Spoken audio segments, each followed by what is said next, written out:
BJP জেলা সভাপতির বিরুদ্ধে পোস্টার, বিজেপির কর্মীদেরই জেলা সভাপতিকে নিয়ে জল্পনা, বিভিন্ন জায়গায় বিজেপির গোষ্ঠীদ্বন্দ্ব এবার প্রকাশ্যে। ভারতীয় জনতা পার্টি কোনো আদর্শবাদী দল নয়। ভারতীয় জনতা পার্টির একটাই আদর্শ, সেই আদর্শটি হচ্ছে বিভাজন, হিন্দু মুসলিম বিভাজন। এছাড়া ভারতীয় জনতা পার্টির কাছে কোনো আদর্শ বা বিচারধারা বলে কিচ্ছু নেই। ভারতবর্ষের জনগণের মানুষের ভালো করবে, ওয়েলফেয়ার অফ দি স্টেট, এর কোনো ধারণা বিজেপির মধ্যে নেই। তো বরং যেমন তৃণমূলে খাওয়াখাওয়ি রাজনীতি এবং গোষ্ঠীদ্বন্দ্ব চলে, ওইরকম বিজেপিতেও চলছে। পোস্টারে লেখা যে টাকা দিন, গাড়ি দিন, মোবাইল দিন, তারপর দক্ষিণ কলকাতায় পদ পান। আপনি মনে করেন বিজেপিতে পদ পেতে গেলে টাকা দিয়ে হয়তো কিছুদিন আগে একটা আমি দেখছিলাম পোর্টাল, সে মুখোশ উন্মোচন করছিল যে শুভেন্দু অধিকারীর কেউ আশেপাশের লোকরাও টাকা দিয়ে পোস্ট বিক্রি করছিল। তো এটা বিজেপির ইন্টারনাল ম্যাটার, যে তাদের দুর্নীতি থামাতে পারছে না, অপরকে দুর্নীতিবাজ বলে কোনো লাভ হবে? তাদের ভিতরেই দুর্নীতি। বিজেপির কর্মীদের ভাবা উচিত, ছেড়ে আসুন, বিজেপি করে লাভ নেই। বিজেপি একটা আদর্শহীন পার্টি, যেই পার্টি ঘৃণার রাজনীতি করে, যে পার্টি বিভাজনের রাজনীতি করে, ওই পার্টিতে থাকা আমার মনে হয় সভ্য লোকের কাছে শোভনীয় নয়। তো যারা বিজেপিতে সভ্য লোক আছেন তারা কিন্তু ভাবুন, চিন্তা করুন যে বিজেপির মতন দল থেকে ত্যাগ করাই ভালো, বরং এই রকম ঘৃণার রাজনীতিতে ফেসে যাওয়া ভালো না। এটা পাপ হবে। মৃত্যু সবারই আছে, মরতে সবাইকে হবে, কেউ বাঁচবে না। তো মরতে যখন হবে তো এই পাপ থেকে দূরে সরে আসুন, পাপিষ্ট হওয়া থেকে বেঁচে আসুন, মানুষের ভালো করুন, মানুষের সাথে থাকুন, সমাজের সাথে থাকুন, এবং ভালো চান, ভালো খান, ভালো থাকুন, এবং দেশকে ভালো রাখার চেষ্টা করুন, অন্যায়ের প্রতিবাদ করুন।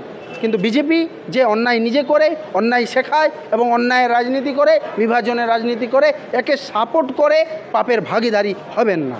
বিজেপি থেকে সেই কারণেই দিলীপ ঘোষকে জায়গা দেওয়া হচ্ছে না। সে দিলীপ ঘোষ জবাব দিবেন, উনি তো ডায়লগ অনেক মারতেন।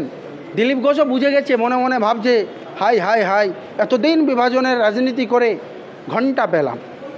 উনি তো ভেবেছিল আমি পাবো কিছু, বড় কিছু, তো এখন এতদিন বিভাজনের রাজনীতি করে আমি ঘন্টা পেয়েছি। হিন্দিতে বলে না বাবাজি কা ঠুল্লু, তো ওইটা বিজেপি দিলীপ ঘোষকে ধরিয়ে দিয়েছে। তো দিলীপ ঘোষ এখন মনে মনে ভাবছেন যে বিভাজনের এত ডায়লগ মারলাম, গরুর দুধে সোনা পাওয়া যায়, এই সেই হ্যান তেন, কত ফেমে থাকার চেষ্টা করলাম, কিন্তু লাস্ট পর্যন্ত তৃণমূলের ভ্রষ্ট নেতা, তৃণমূলের নকলি মুসলমান মার্কা নেতা বিজেপিতে এসে হিন্দু হৃদয় সম্রাট, আর দিলীপ ঘোষ বাবাজি কা ঠুল্লু পেয়েছেন। দিল্লিতে গিয়ে সাংসদদের নিয়ে বৈঠকে সুকান্ত মজুমদার, কলকাতা থেকে ডেকে নেওয়া হলো শুভেন্দু, বাংলা নিয়ে আলোচনা করতে দিল্লিতে কেন যেত? মোদিজির উপরে তো কিছু বলা যায় না, ওখানে যা বলবে অমিত শাহ, মোদিজি, এরা সেটাই এখানে বাংলাতে লাগু করবে। বলবে বাংলাতে দাঙ্গা লাগাতে হবে, যে বাংলাতে যদি দাঙ্গা লাগানো হয় তাহলে গুজরাটে একজন উকিলবাবু বয়ান দিয়েছেন যে গুজরাট বানাবো। তো গুজরাট বানাতে কি বলতে চেয়েছেন? মানে গুজরাটের দাঙ্গা আবার তৈরি করব, বাঙালিকে মারবো? আমি বলছি বাঙালির রক্ত খুব দামি, সে হিন্দু হোক বা মুসলিম, এই বাঙালির রক্ত খুব দামি। এই বাঙালির রক্ত বইয়ে রাজনীতি করতে যদি আসো তো এই বাংলার মানুষ আপনাকে ছাড়বে না, ছেড়ে কথা বলবে না। এই বাংলার মানুষ আপনাকে মাফ করবে না, ক্ষমা করবে না। অন্যদিকে ফুরফুরা সফরে গিয়ে সাম্প্রদায়িক সম্প্রীতির বার্তা দিলেন মমতা ব্যানার্জি। শান্তি রক্ষায় এই বার্তা কি যথেষ্ট? ফুরফুরা গিয়েই শান্তির বার্তা দিতে হবে কে বলেছে? উনি ওনার অফিস থেকেই বলতে পারতেন।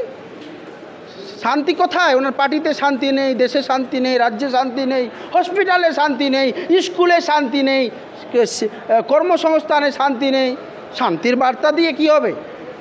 হ্যাঁ, উনি যদি শান্তির বার্তা দিতে চান তো ল অ্যান্ড অর্ডার, ওনাকে সিচুয়েশনটাকে মেনটেন করতে হবে। পুলিশকে উনি আদেশ দান করুক যে সঠিক ব্যবস্থা নিক, যারা ঘৃণা ছড়াচ্ছে, যারা বিভাজন ছড়াচ্ছে তাদের বিরুদ্ধে ব্যবস্থা নিক পুলিশ। কেন নিচ্ছে না? মুখ্যমন্ত্রী এটা জবাব দিচ্ছেন না কেন? উনি খালি বার্তা দিলেই হবে? ওনাকে বার্তা দেওয়ার জন্য পশ্চিমবঙ্গবাসী ওনাকে মুখ্যমন্ত্রী করেছিলেন, না ওনাকে অ্যাকশন নেওয়ার জন্য মুখ্যমন্ত্রী করেছিলেন? অ্যাকশন নিন। ঘৃণার রাজনীতির যেই করুক, হুমায়ুন কবির করুক বা শুভেন্দু করুক বা যেই করুক, তার বিরুদ্ধে আইনত পদক্ষেপ নিন, যাতে করে বাংলাটা আবার না জ্বলানোর চেষ্টা করা লোকগুলো মুখোশ উন্মোচন হয়, আর বাংলা শান্তিতে থাকুক। আর বাংলার শান্তিতে রাখার দায়িত্ব, ল অ্যান্ড অর্ডার সিচুয়েশনকে কন্ট্রোল এবং মেনটেন করার দায়িত্ব রেসপন্সিবিলিটিস হচ্ছে মমতা ব্যানার্জির কাঁধে, কারণ উনি হচ্ছেন পুলিশ মন্ত্রী। ধর্ম নিয়ে রাজনীতি আসলে কেন? মুখ্যমন্ত্রী মমতা ব্যানার্জির তৃণমূল পার্টিও করছে, নরেন্দ্র মোদীর বিজেপি পার্টিও করছে, দুজনেই ধর্মীয় রাজনীতি করছে। একজন এক্সট্রিমিস্ট, একজন একটু হালকা ফালকা দিয়ে চালাচ্ছে। এই ধর্মীয় রাজনীতি এরাই করছে। কারণ এরা জানে আমরা যে শিক্ষা স্বাস্থ্য এই সব নিয়ে যাই তো মানুষ খাবে না।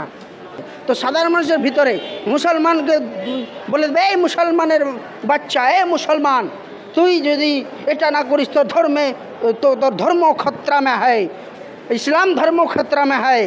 ওকে বলে দেবে হিন্দু ধর্ম খতরা মে হয়। তো আরে ভাই, ইসলাম ধর্ম হিন্দু ধর্ম কেউ খাতরায় নেই। একটা কথা বলুন, যে বিশ্ব ব্রহ্মাণ্ড সৃষ্টি করেছে ওনাকে কে রক্ষা করতে পারবে? উনি সকল সৃষ্টির রক্ষাকর্তা। তো যিনি সৃষ্টির রক্ষাকর্তা ওনাকে কেউ রক্ষা করতে পারবে না।